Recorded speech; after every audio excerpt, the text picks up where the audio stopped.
عن عبد الله بن مسعود رضی اللہ تعالی عنہ قال قال النبي صلی اللہ علیہ وسلم من احبنی فلیحب هذین رواہ النسائی وابن خزیمہ۔ حضرت عبداللہ بن مسعود رضی اللہ تعالی عنہ سے روایت ہے کہ حضور نبی کریم رؤوف الرحیم صلی اللہ تعالی علیہ وآلہ وسلم نے فرمایا کہ جس نے مجھ سے محبت کی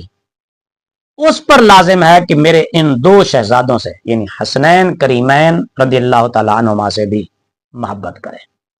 حضور سے جو محبت کرے، حضور کے ساتھ جو پیار کرتا ہے، اس پر لازم ہے کہ وہ حضور صلی اللہ علیہ وسلم کے ان دو شہزادوں کے ساتھ بھی پیار کرے۔ اگر شہزادوں کے ساتھ پیار نہیں ہے تو نبی کریم صلی اللہ علیہ وسلم کے ساتھ پیار کا بھی کوئی فائدہ نہ ہوگا، کیونکہ آپ صلی اللہ علیہ وسلم نے ایک اور حدیث پاک میں فرمایا کہ جس نے ان سے بغض رکھا میرے شہزادوں سے،